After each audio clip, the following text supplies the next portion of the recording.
What is up, guys? A.T. Smith here, and I am the Pious Mutilator. Welcome to my channel where we're going to be discussing all things creepy. So stay tuned.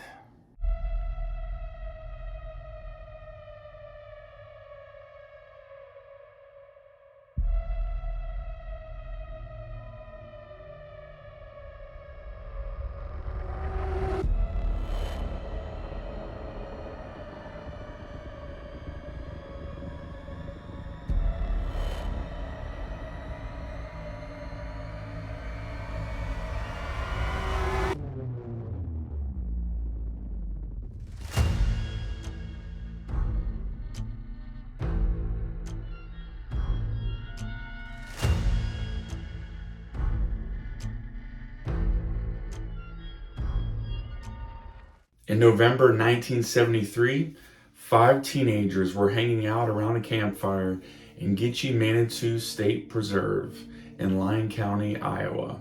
4 males, which included 2 brothers, Stuart and Dana, 18 and 14 respectively, Michael Hadrath, 15, and Roger Essam, 17, and 1 female, Sandra Chesky, 13, who was the girlfriend of Roger Essam. They were joyfully singing songs and playing guitar and smoking a joint, just teenagers enjoying life. That is until the Fryer brothers came for them. This one goes out to one of my subscribers, Cool Keys 12. He said he's from the area in which these crimes took place, so obviously it means that much more to him personally. And thank you so much for suggesting this story to me. And this one goes out to you. So the 3 Fryer brothers consisted of Alan, 29 years old, David, 24 years old, and James, 21 years old. They were roaming the preserve looking for deer to poach, and they heard some noises. Sounded like music and laughter and singing. So they sent the middle brother out, David, to go spy the area to check out and see what the noise was all about. He came back and reported to his other brothers that there were teens around a campfire and they had marijuana. So they talked amongst themselves, and the brothers decided to approach the teens to take their marijuana and to pose as narcotics officers. And later on at the trial, the Fryer brothers purported that they thought that narcotics officers could just kill random drug users at will. What a stupid excuse. So the Fryer brothers went back to their truck and gathered up their shotguns. They positioned themselves on the ridge overlooking the teens and opened fire. Roger Essam was killed right away, and Stuart Bade was badly injured, and he lay wounded on the ground while the others took for cover in some trees nearby. The Fryers ordered them out of the trees, so Hadrath and Chesky came out together, and they asked who these people were. Alan, the oldest brother, then shot Hadrath in the arm while the others fell down and played dead. So Alan accused them of playing dead, which they were, and he ordered them up. The Fryers then told them that they were police officers. So Alan and David then led Hadrath, Chesky, and Dana Bade on a trail away from the campfire. Chesky, the 13-year-old female teen, was tied up and put in the teen's van. Alan then drove away with Sandra Chesky and left the other 2 brothers with the 3 remaining survivors. But after Alan left with Sandra, David and James killed the 3 survivors with shotguns. So these 3 bodies were found the very next day by some random couple who was just out joyriding, just trying out their new car that they had just got, and they had gaping bullet hole wounds in them. But Essam's body wasn't discovered until the following day because he was left at the original site by the campfire. Now there were spent shotgun shell casings from 12, 16, and 20 gauge shotguns found there at the scene. So back to the van. Alan was talking all kinds of bullcrap to Sandra, saying that he was a cop and he's the boss, and the other two would listen to anything that he instructed them to do. Like this 29-year-old dude manipulating and terrorizing a random 13-year-old girl. How sick some people are. So after a short time, David and James met them on the road in their truck. So they ditched the van and the four of them drove away to a farm. The three idiot Fryer brothers and 13-year-old Sandra. And it is here at the farm where 21-year-old James Fryer R-worded Sandra. But here's the weird part about this. The very next morning after the assault, Alan wakes up, fills up the truck from the big red fuel tank that was there by the farm next to the garage, and takes Sandra home, still under the pretense of being a cop, saying that she was too young to get busted. But he left her with a warning that if she told anyone about what had just happened the night before, he would come back for her and kill her. So I gotta say from the start of the investigation portion of this video that it's all thanks to the bluntness and specificity of Sandra's brave testimony, which brought these three pieces of human excrement to justice. But unfortunately, her bravery almost backfired on her.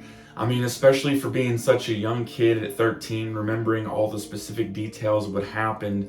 You know, a lot of times in trauma cases, it's very rare that the victim remembers every single instance with such specificity as Sandra had. But thank God they gave her a polygraph test and she passed it with flying colors. She went along with Lyon County Sheriff Craig Vinson to drive along the countryside and look for the farm that she had told the authorities about. And they spotted a large red fuel tank next to the garage there by the farm where older idiot brother Alan used to fill up the truck before taking her back home. And just by chance, Alan just so happened to be driving by in that blue pickup truck just as she and Vincent were driving by. And it's at this point where Sandra told Vincent, "That's him, that's the boss." Alan was then quickly arrested and his two moronic other brothers were arrested shortly after. Alan tried to claim that it was actually Sandra's friends that were initially shooting at them and that they accidentally killed one of them. It took 3 interviews, but Alan eventually came out with the truth, but he still held on to his meaningless justification of stupidity that they wanted to take away the weed from them and they shouldn't have been smoking and drinking. Blah, blah, blah, blah. Middle brother David told them a similar story, but ultimately gave them the truth as well. So on November 30th, 1973, Sandra was able to identify the younger 2 brothers out of a lineup. The interview with the youngest brother, James, went much differently. He straight up went to blaming his brothers, saying that they were the ones pulling the trigger and it was all their idea. He confirmed their stories about the other brothers pretending to be narcotics officers and wanting to take the weed from the kids.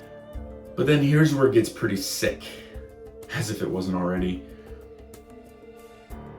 He then goes on to say that Sandra was laughing the whole time and willingly had sex with David and James. I mean, laughing the whole time? Her boyfriend, Roger, was killed instantly. He was the first one to go. So yeah, she was definitely having a grand old time there, James, old buddy. But here's where it gets even crazier. The night of the murders, James, the youngest idiot brother, was actually serving a jail sentence. Yes. He was enrolled in the work release program, and middle brother David had called the jail and impersonated his boss and said that he had to work another shift. And instead of working, James left with his other brothers, obviously because he was out killing teens and R-wording a 13-year-old girl. Bastard. Bastard! Bastard! So on February 12th, 1974, David pled guilty to 3 charges of murder and 1 charge of manslaughter. He was sentenced to life in prison without the possibility of parole. To this he said, let me just quote this, guys. If all my appeals fail, I'll actually write the governor and ask for the death penalty. I won't live out my life in jail. Keeping me locked up for life can't turn around what happened. It can't bring those people back. True, but you deserve to suffer, you schmuck. So in 2016, David, who at this point was about 64 years old or so, asked the parole board to remove the without possibility of parole part, and he was denied. So Alan, the eldest, underwent psychiatric testing, and he was sought fit to stand trial. His trial began on February of 1974, and on May 20th, he was convicted of 4 counts of first-degree murder and was sentenced to 4 consecutive life terms without the possibility of parole. Even though he wasn't there for 3 of the murders, he was still involved in it all. You play stupid games, you win stupid prizes. James, the youngest Fryer brother, agreed to extradition, but later fought it because he thought he'd just go back on the streets.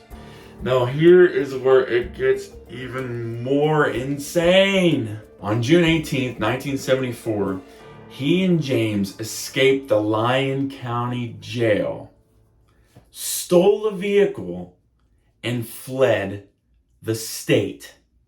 Almost a full week passes by until they were eventually caught in Gillette, Wyoming, and brought back for federal charges.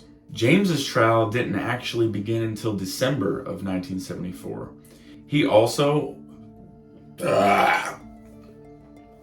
James's trial didn't actually begin until December of 1974.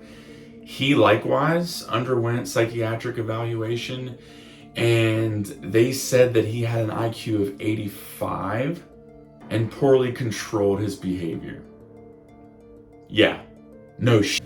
On December 30th of 1974, James was charged of 3 counts of first-degree murder and 1 count of manslaughter. And because he was going to be in prison for the rest of his life anyway, the DA decided it wouldn't be worth bringing Chesky to an R-word trial. So all 3 of these pieces of crap were sentenced to life in prison without the chance of parole. Alan is serving his sentence in Anamosa, Iowa, and his 2 other idiot brothers are serving their sentence in Fort Dodge Correctional Facility, also in Iowa. So not only do these horrible atrocities take place here, but the preserve is said to be the location of a Native American burial ground. Figures. I mean, Gitchie Manitou or Gitchie Manitou comes from Great Spirit or Great Creator, according to the Anishinaabe Indian tradition. It is believed by many that these ancient natives roam throughout the preserve and these hallowed grounds to this day. It's crazy how such a beautiful place can have such a dark history. There's also several books written about this story and the events that took place in November of 1973. You've got Gitchie Girl Uncovered, Haunted Manitou Springs, and books like that. So make sure to check those out. I haven't read any of these yet, but Cool Keys 12 said I really should, and I think I'm gonna order at least one or two of them and read them myself. Should be pretty interesting. So apparently Sandra Chesky is involved with the community, and a lot of people are looking up to her as the sole survivor of this crazy atrocity. She is able to give hope to people out there, so it's pretty cool. Had a lot of fun with this one, even though it was super depressing. Had a lot of fun with this, guys, even though it was super depressing. But thanks so much again to one of my subscribers, Cool Keys 12, who suggested the story for this video. And like I told you guys before, I am not just saying that just to get views or likes or comments or whatever. I really mean it. If you have a story that you would like for me to cover and it makes sense for the channel, then I'd be glad to do it. Just let me know in the comments down below.